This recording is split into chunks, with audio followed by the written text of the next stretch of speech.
Hi, I'm Doc Jenni. Join us in the Green Hornet as we travel the back roads of beautiful North Idaho. Every day is different, challenging, and never boring as we see all the farm animals, big and small.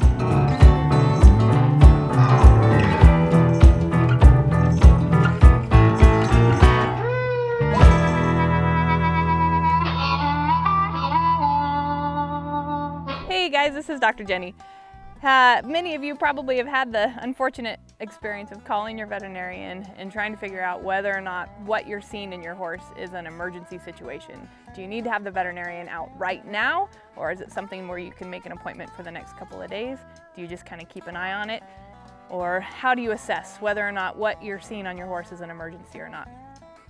Anytime I get a call from a client that is describing to me the symptoms of their horse and what's going on, a lot of times what I'm going to ask is, did you take their temperature? And 9 times out of 10 the answer is no, or I can't, or I don't know how. And so being a horse owner means that there are some things that it's really important that you know how to do. And so these are a couple of the things that every horse owner should know how to do in order to assess the health on their horse. So we're going to go over Chico and do a couple of these things. The first one is a heart rate. The heart rate on a horse can be ausculted with a stethoscope, and these are available just at the drugstore. You can pick up one of these cheap ones that is definitely going to be good enough just for you to hear the heart rate.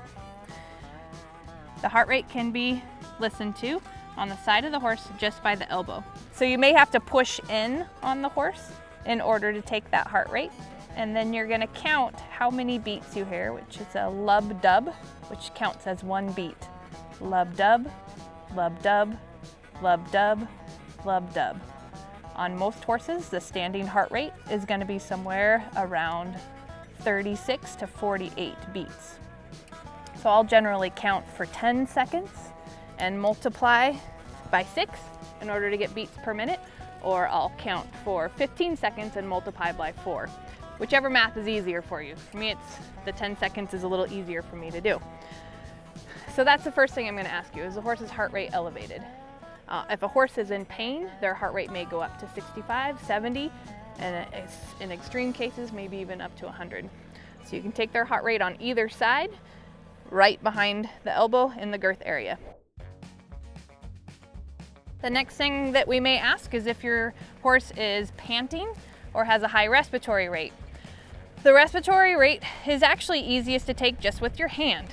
I like to visually watch, and I will often do this as I'm taking the heart rate. Just lay my hand here and count how many breaths your horse is taking in a minute. Now right now, Chico is sniffing the wind, and so his respirations were elevated there for a minute. If that's happening, just wait until the horse takes a big deep breath, and then you can start counting again. So you're counting each exhale, and again, I'll count for 10 seconds. 1, 2, 3, 4, 5, 6. So that was about 6 in 10 seconds, which means that Chico was about a 36. That's a little bit higher than just a resting, quiet respiratory rate. And again, he was kind of sniffing what was on the wind. So in most horses, it's going to be right around 24 would be normal. So anything more elevated than that may mean that your horse is hot, running a fever, or is having trouble breathing. The next thing that you're going to want to do is take the temperature. So most horses, if you take their temperature, you have to watch them clamping. You want to see if they will raise their tail, and you can ask them to raise their tail by rubbing here at the tail head so that they'll release their tail a little bit. So I rub and I'm lifting at the same time on Chico until he relaxes that a little bit. And then I hold the tail head out of the way. What may happen for some horses is that as you touch the anus here, as you touch that area, they'll try and clamp. If a horse clamps their tail onto your hand, that's when they're likely to kick. But if you hold their tail off to the side so that they can't clamp on you, then you can make sure that you're able to touch this area and handle this area. See, now he's raising. Thank you, Chico. And passing a little gas. Thank you, Chico. But most horses will eventually relax, and they will, if you rub this area, they will start to raise their tail. So you make sure that your horse is comfortable with this.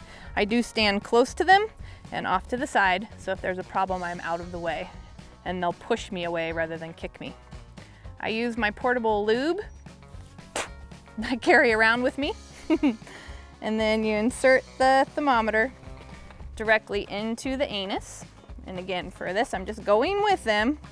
Even though he's a veterinarian's horse, I don't have to do this with him very often.